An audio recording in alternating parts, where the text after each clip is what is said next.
नमस्कार, आप देख रहे हैं अपना बिहार। मैं हूं आपके साथ विभा उपाध्याय। बुलेटिन की शुरुआत इस वक्त बड़ी खबर के साथ मुजफ्फरपुर से बड़ी खबर आ रही है, जहां पर बागमती की उपधारा में नाव जो है वो डूब गई है। ये बड़ी खबर इस वक्त सामने आती हुई। तो बागमती की उपधारा जिसमें ये नाव हादसा हुआ है, नाव डूब गई है। नाव पर बताया जा रहा है कि 10 लोग उस वक्त सवार थे। 2 लोग लापता बताए जा रहे हैं, जिनकी तलाश जारी है। 8 लोगों को हालांकि सुरक्षित निकाल लिया गया। हालांकि यह हादसा कैसे हुआ है, इसे लेकर अब इंतजार है। मवेशी का चारा लेने के लिए बताया जा रहा है कि ये सारे लोग जो हैं वो निकले हुए थे, लेकिन तभी नाव हादसे का शिकार हुई और डूबने की वजह से बताया जा रहा है कि 2 लोग अब भी लापता हैं। और प्रियांक सौरभ हमारे साथ इस वक्त ज्यादा जानकारी के साथ फोन लाइन पर जुड़ चुके हैं। प्रियांक, 2 लोगों के जिनके लापता होने की खबर आ रही है, किस तरह का रेस्क्यू ऑपरेशन? अभी तक जो है बताया जा रहा है कि एसडीआरएफ की टीम भी मौके पर पहुंच गई है और लोगों को निकालने का प्रयास किया जा रहा है। और स्थानीय लोगों के सहयोग से तो 2 लोगों को निकाल लिया गया था और कई लोग जो हैं अभी तक बताया जा रहा है कि 2 लोग उसमें हैं जो डूब गए हैं। अभी हालांकि इसकी पुष्टि नहीं हुई है कि उनकी वो जीवित है कि नहीं जीवित है। हादसे की वजह क्या साफ हो रही है? क्या जरूरत से ज्यादा लोग, क्षमता से ज्यादा लोग नाव पर सवार थे? नहीं, जरूरत से ज्यादा लोग तो अभी तक जिस जानकारी मिली है कि जरूरत से ज्यादा लोग नहीं थे। नॉर्मली 4-5 लोग ही थे, लेकिन अचानक नाव पलट गई है। तो अभी कारण जो है वो पता लगाया जा रहा है। एनडीआरएफ की या एसडीआरएफ की टीमों को पहुंचने में कितना वक्त लगेगा? एसडीआरएफ की टीम जो है वो मौके पर पहुंच गई है और तमाम जो है अधिकारी भी वहां पर पहुंचने लगे। प्रियांक, बहुत बहुत शुक्रिया तमाम जानकारी के लिए। तो औराई के फतेहपुर गांव की ये घटना है, जहां पर नाव डूबने की वजह से 8 लोगों को स्थानीय लोगों ने अपनी तत्परता से बाहर निकाल लिया, लेकिन 2 लोग लापता बताए जा रहे हैं।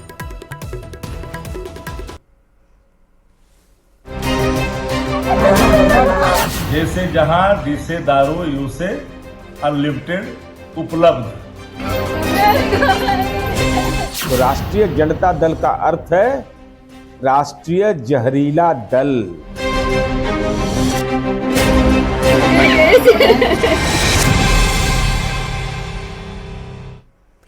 सिवान छपरा के बाद अब मुजफ्फरपुर में जहरीली शराब से मौत के बाद बिहार में अब नामकरण वाली सियासत शुरू होती नजर आती है। आरजेडी ने जेडीयू का नया नामकरण कर दिया है।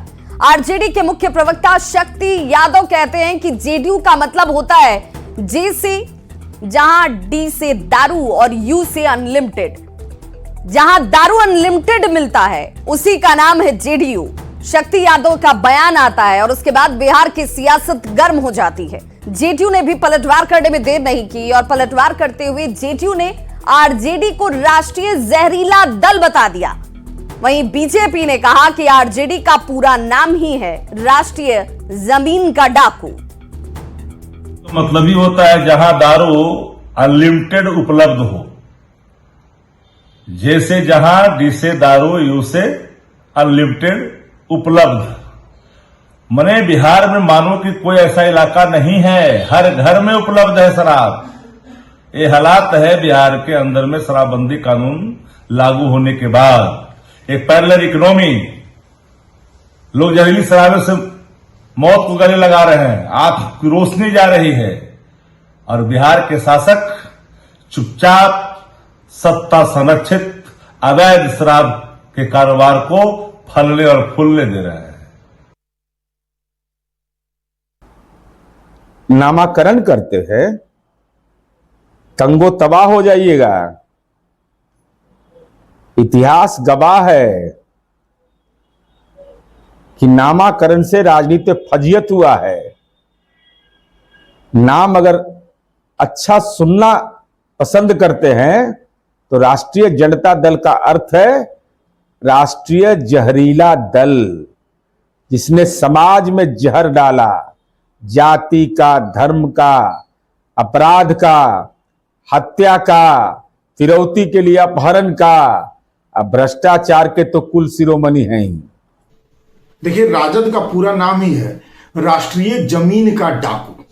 ये एक ऐसा गिरोह है जिसने पशुओं का चारा लूटा, फिर बिहार की जमीन लूटी, पूरा का पूरा ये डाकू गिरोह दूसरों पर क्या उंगली उठाएगा। अब तक जितने शराब माफिया पकड़े गए हैं सबका संबंध राजद से निकला है, जितने बालू माफिया पकड़े गए हैं सबका संबंध लालू परिवार से निकला है। तो डाकुओं का गिरोह है ये तो पूरी तरह से। पहले खुद को देख लीजिए ना, सब के सब पूरा का पूरा परिवार जेल के अंदर रहिएगा, इंतजार कीजिए समय का। और देखिए, बीजेपी पर नीतीश कुमार को हाईजैक करने का विधानसभा में नेता प्रतिपक्ष तेजस्वी यादव ने आरोप लगा दिया। इस आरोप के बाद बिहार की राजनीति में जैसे हलचल मच गई। बीजेपी प्रवक्ता नीरज कुमार ने कहा कि तेजस्वी यादव ने अपने पिता भाई के साथ ही पार्टी को भी हाईजैक कर रखा है। बीजेपी के वार पर आरजेडी और कांग्रेस ने भी पलटवार किया। क्या कुछ कहा, जरा वो भी सुनिए। लेकिन हमारे चाचा जो है मुख्यमंत्री को हाईजैक कर लिया भाजपा वाला सब वहां। तो आप लोग सब लोग देख रहे, बीजेपी जो है लोकतंत्र को खत्म करना चाहता है, हमारे देश के संविधान को खत्म करना चाहता है, हमारा गंगा जमुनी जो तहजीब है, जो भाईचारा है, अमन शांति चैन को खत्म करना चाहता है। केवल हिंसा की बात करता है, तोड़ने की बात करता है, नकारात्मक काम करता है। हम लोग प्यार बांटने वाले लोग हैं। तेजस्वी यादव जी, आप किस मुंह से बात करते हैं कि नीतीश कुमार जी को बीजेपी ने हाईजैक कर लिया? साहब, हाईजैक का इतिहास तो आपका रहा। अपने पिता को आपने हाईजैक किया, अपने भाई को आपने हाईजैक किया, और आपने ही नहीं, जो आपके संबंधी हैं उत्तर प्रदेश वाले, उन्होंने भी अपने पिता को हाईजैक किया था। देश जानता है इस बात को। और आपकी पार्टी में आपने तो पूरी पार्टी को हाईजैक करके रखा है। किसी कार्यकर्ता को कोई महत्व भी आपके यहाँ मिलता है क्या? आपकी पार्टी में सिर्फ अकेले आप हैं जो सारा निर्णय करते हैं। आपकी पार्टी में और लोकतांत्रिक व्यवस्था है।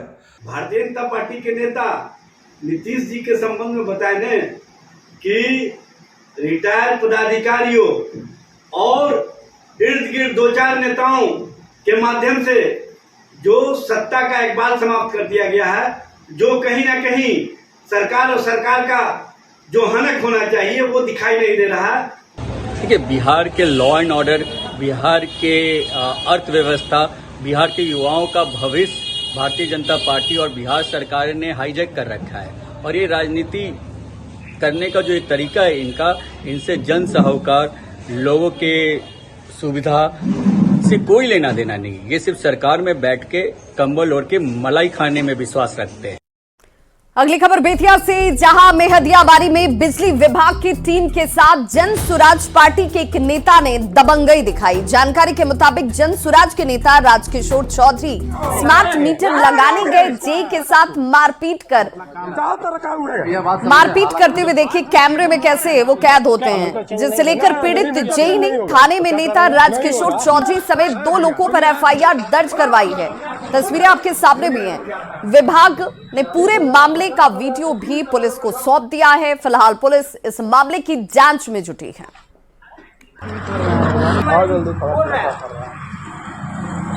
क्या हो रहा है? मीटर आप लगाए हो, पूछ के लगाए हो, लगाओगे अपना काम तो रखा हुआ है। ये बात समझिए, हालांकि जब बात किया क्यों ला रहे हैं काम कर, क्या मीटर चेंज नहीं करना? नहीं, मीटर चेंज नहीं होगा तो क्या करेंगे? नहीं होगा।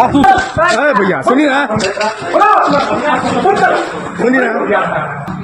40,000 50,000 के बिल कर। पर्व के माहौल में जहरीले जाम से मातम, जहरीली शराब से मौत का सिलसिला जारी। मुजफ्फरपुर में 2 लोग की संदिग्ध मौत। छपरा के इब्राहिमपुर में फिर गई जान। सीवान का जख्म अभी भूले नहीं हैं लोग।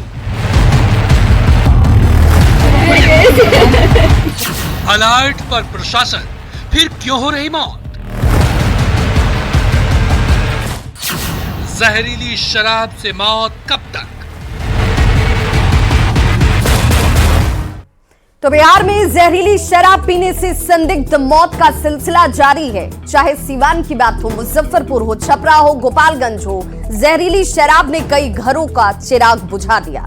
मुजफ्फरपुर में संदिग्ध हालत में एक और व्यक्ति की मौत हो गई है। जहरीली शराब पीने से मौत की आशंका जाहिर की जा रही है। हथौड़ी के डीजीवर गांव में अब तक 2 लोगों की संदिग्ध मौत हो चुकी है। पहले श्याम सहनी और अब मुकेश सहनी के इलाज के दौरान मौत हो गई। परिजन जहरीली शराब से मौत की बात कह रहे हैं। बिना पोस्टमार्टम परिजनों ने मुकेश सहनी के शव का अंतिम संस्कार तक कर दिया। प्रशासन जहरीली शराब से मौत की पुष्टि हालांकि नहीं कर रहा। वहीं छपरा के मसरत थाना क्षेत्र के इब्राहिमपुर गांव में शराब पीने से बीमार एक व्यक्ति की इलाज के दौरान मौत हो गई है।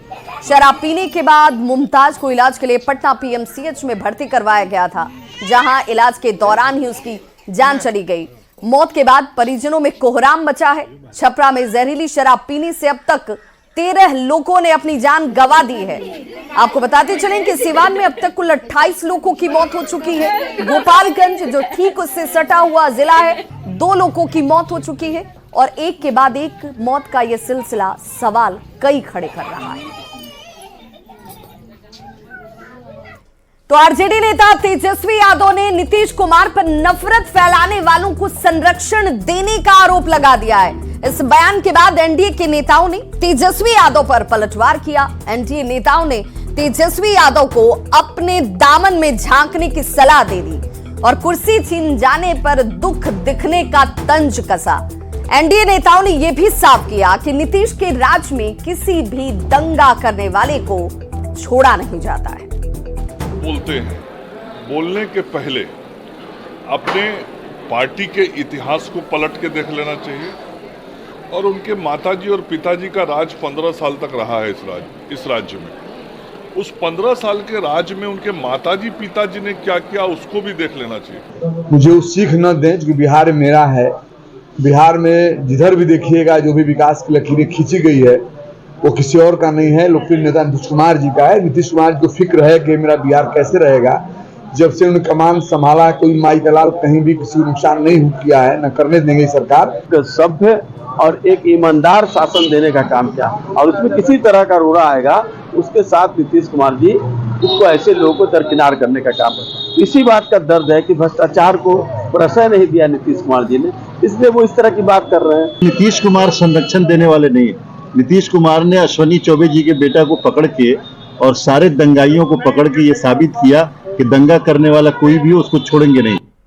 तो तेजस्वी यादव का बयान आता और बिहार की सियासत गर्म हो जाती है। गया के बेलागंज विधानसभा उपचुनाव में आरजेडी से उम्मीदवार विश्वनाथ यादव ने नामांकन दाखिल कर दिया है। बेलागंज उपचुनाव में 13 नवंबर को वोट डाले जाएंगे और नामांकन के बाद आरजेडी उम्मीदवार ने कहा कि वे युवा हैं और युवा का उल्टा होता है वायु।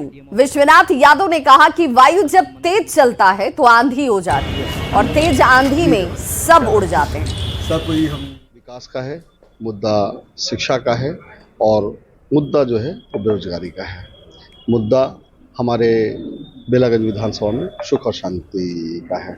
इन्हीं मुद्दों पे हम लोग चुनाव लड़ेंगे और बाकी आपके सामने है। तो हम पार्टी के उम्मीदवार दीपा मांझी ने डीआरडीए कार्यालय पहुंचकर नामांकन किया और इस दौरान केंद्रीय मंत्री जीतन राम मांझी भी अपनी बहू दीपा मांझी के साथ मौजूद नजर आए। उन्होंने कहा, हमारी बहू कर्मठ है, सुयोग्य उम्मीदवार है, जिसके सामने किसी की कोई टक्कर ही नहीं। तो रामगढ़ उपचुनाव में कांग्रेस पार्टी को बड़ा झटका लगा है। पार्टी के नेता परशुराम तिवारी ने पार्टी को ही छोड़ दिया है। उन्होंने आरोप लगाया कि आरजेडी परिवारवाद का पोषक हो चुका है। कांग्रेस आरजेडी का पिछलग्गू बना हुआ है और इसीलिए उन्होंने पार्टी को छोड़ दिया है। राजद का पिछलग्गू हो चुका है और पीछे रहना ही पसंद करता है और रामगढ़ में जो चुनाव हो रहा है वो परिवारवाद के पोषक लोगों का परिवारवाद बन चुका है। इससे हम लोग ऊब करके परिवारवाद से ऊब करके कांग्रेस चुनावी रणनीतिकार से नेता बने प्रशांत किशोर ने जन सुराज पार्टी के जरिए राजनीति में एंट्री की। उम्मीदवार देने के बाद उन्हें 2 सीट से उम्मीदवारों के नाम को बदलना पड़ा, वापस लेना पड़ा। इस मामले के बाद चुनावी रणनीतिकार प्रशांत किशोर की रणनीति पर अब सवाल उठने लगे हैं। इस पर प्रशांत किशोर ने हालांकि सफाई भी दी। प्रशांत किशोर ने इस कदम के बाद बिहार की सत्ता में पक्ष से लेकर अब विपक्ष के नेता उन पर हमलावर नजर आ रहे हैं। पहली शुरुआत की, उसी में इनको धक्का लग गया, वो ठीक बात है। हम लोग नए हैं, नया प्रयास है उसमें 1-2 स्टेप गलत हो सकता है, लेकिन हम लोग की ईमानदारी में, हमारे प्रयास की शुद्धता में कहीं कोई कमी नहीं दिखेगी। बस ज्ञान होने से नहीं होता है, समाज पे, जमीन पे उतर के जनहित के मुद्दों को उठाने से और उस पे काम करने से लोग नेता बनते हैं। ठीक है, मीडिया में पकड़ है, मीडिया आपको प्रमोट कर रहे हैं, लेकिन आप समझ गए ना प्रशांत किशोर जी कि मीडिया के प्रमोट करने से भी कुछ नहीं होता। अभी तो 2 कैंडिडेट आपके भागे हैं, आपके सब भागेंगे। ये चुनाव जो है राजनीतिक विचारधारा से लड़ी जाती है, चुनाव जो है देशभक्ति से लड़ी जाती है, चुनाव जो है विकास के एजेंडे से लड़ी जाती है। जब आप चुनाव में बिजनेस करने आएंगे, जब आप चुनाव में कैंडिडेट की जगह प्रोडक्ट को उतारेंगे, तो जनता आपको स्वीकार करने वाली नहीं है। और ये बड़े रणनीतिकार और राजनीतिक रचनाकार बनने वाले लोग, आज इनकी असलियत सामने आ गई। उम्मीदवार चयन करने के बाद ले कुर्सी की दे कुर्सी, यह हालात हो गया। उम्मीदवार बदलना पड़ रहा है कि प्रथम मक्षिका से। इसलिए सीधे तौर पर यह कहा जा सकता है कि राजनीति में माननीय प्रशांत जी अभी किशोर है।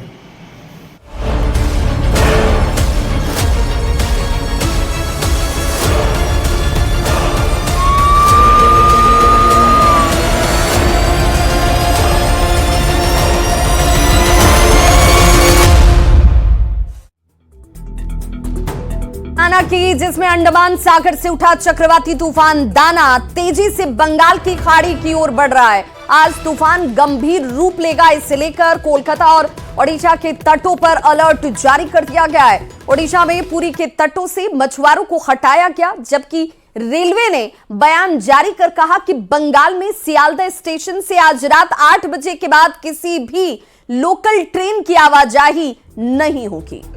अब जरा 3 तस्वीरें देखिए। ओडिशा के पुरी से आज ये तूफान टकराने वाला है, गुजरने वाला है और पुरी तट पर अलर्ट जारी कर दिया गया है। मछुआरों को समुद्र के तट तक आने के लिए मनाही है। साथ ही साथ आपदा से निपटने के लिए पूरी तैयारी कर ली गई है।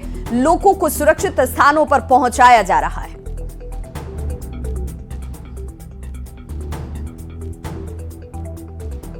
और मुजफ्फरपुर से बड़ी खबर आ रही है, जहां बागमती की उपधारा में नाव डूब गई है। नाव पर बताया जा रहा है कि 10 लोग उस वक्त सवार थे जब नाव हादसे का शिकार हुई। 2 लोग लापता बताए जा रहे हैं। 8 लोगों को सुरक्षित बाहर निकाल लिया गया। मवेशी का चारा लेने के लिए सभी जा रहे थे। अब देखिए जरा ग्राउंड जीरो से तस्वीरें सामने आ गई हैं। ये मुजफ्फरपुर से खबर, जहां पर नाव डूबने की घटना से हड़कंप मच गया। और आई के फतेहपुर गांव की यह घटना है। 2 लोग लापता हैं और इनकी तलाश इस वक्त की जा रही है, जिसके लिए एसटीएफ की टीम इस वक्त घटनास्थल पर मौजूद है और लगातार इनकी खोजबीन चलाई जा रही है। तो बागमती की ये उपधारा है जिसमें नाव पलट गई। हालांकि बताया जा रहा है कि क्षमता से ज्यादा लोग सवार नहीं थे नाव पर, लेकिन अचानक से ये नाव डूब जाती है। 8 लोगों को स्थानीय स्तर पर जो लोग वहां मौजूद थे उन लोगों ने सुरक्षित बाहर निकाल लिया वक्त रहते हुए, लेकिन 2 लोग लापता हैं। तो एसडीआरएफ की टीम मौके पर मौजूद है। एक्सक्लूसिव तस्वीरें इस वक्त आपके टीवी स्क्रीन पर। तो एक के बाद एक नाव हादसे की घटनाएं, और अब सवाल यही कि आखिर नाव हादसे के पीछे की बड़ी वजह क्या नजर आती है। लोगों की अपनी तरफ से भी सतर्कता और सावधानी बहुत जरूरी है। 10 लोग बताए जा रहे हैं उस नाव पर उस वक्त सवार थे जब हादसा हुआ। और पटना से बड़ी खबर आ रही है, जहां संजीव हंस को ईडी ने रिमांड पर लिया है। बेऊर जेल से ईडी की टीम जो है वो संजीव हंस को अपने साथ लेकर गई है। 7 दिनों की ये रिमांड मिली है ईडी को। संजीव हंस से 7 दिन के अंदर कड़ी पूछताछ होगी। पीएमएलए केस के आरोपों में ये पूछताछ बेहद महत्वपूर्ण मानी जा रही है। पूछताछ के बाद संभवतः और गिरफ्तारियां हो सकती हैं जिन लोगों के तार जुड़े होंगे इस मामले में। तो बेऊर जेल से ईडी की टीम ने संजीव हंस को अपने साथ लिया है और 7 दिनों की रिमांड मिलने के बाद अब गहन पूछताछ इस मामले में संजीव हंस से होती हुई नजर आएगी। तो संजीव हंस से ये पूछताछ अब देखना होगा कि संजीव हंस किसके किसके नाम को सामने लाते हैं। अगर इसमें दूसरे तमाम लोगों के नाम आते हैं तो उन तक भी ईडी की पहुंच नजर आएगी बहुत जल्द। संजय कुमार न्यूज़ 18 संवाददाता हमारे साथ इस वक्त सीधे जुड़ गए ज्यादा जानकारी के साथ। संजय, अब ईडी की ये कोशिश होगी कि संजीव हंस कुछ लोगों के नाम उगले जो इनके साथ रहे हो या अभी पर्दे के पीछे हैं? जी बिल्कुल विभा, देखिए मनी लॉन्ड्रिंग एक्ट में इनकी गिरफ्तारी हुई थी। इनके अलावा 3 अन्य लोगों, गुलाब यादव जो पूर्व एमएलए हैं, उनकी भी गिरफ्तारी हुई है। इसके अलावा सदाब खान और प्रवीण चौधरी, ये चारों लोग फिलहाल बेऊर जेल में बंद है। जो संजीव हंस IAS है, उनकी गिरफ्तारी हुई थी और उनका रिमांड 15 दिनों का रिमांड मांगा गया था ईडी की तरफ से, लेकिन 7 दिनों का रिमांड मिला है और बेऊर जेल से लेकर निकल गई है ईडी की टीम। अब इनसे पूछताछ होगी और पूछताछ के बाद कई जो नाम है जिन पर फिलहाल काम कर रही है, जिन पर जांच चल रही है, इनसे पूछताछ के बाद जो हिंट्स मिले हैं, जो सूत्र बता रहे हैं, और गिरफ्तारियां भी होंगी। इनको ले जाया गया है और गुलाब यादव के मामले में आज सुनवाई हो रही है। इन सभी को आमने सामने बिठाकर भी पूछताछ की जाएगी, अलग अलग भी पूछताछ की जाएगी और रिमांड के बाद आज से पूछताछ की प्रक्रिया शुरू हो जाएगी। जी विवाह बिल्कुल। तो ये मानकर चला जाए कि जिस अकूत संपत्ति को अर्जित किया गया, वो अकूत संपत्ति अकेले संजीव हंस के बूते की बात नहीं रही होगी, इसके पीछे और भी कई सफेद पोश होंगे।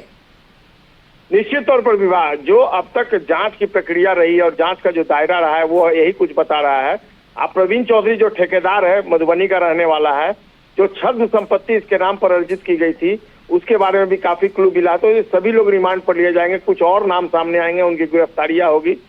दायरा केवल इन्हीं 4 लोगों तक सीमित नहीं है, दायरा और भी है और जैसे जैसे पूछताछ होगी, जांच का दायरा आगे बढ़ेगा, सभी लोग कानून के शिकंजे में आएंगे। बहुत बहुत शुक्रिया संजय तमाम जानकारी के लिए।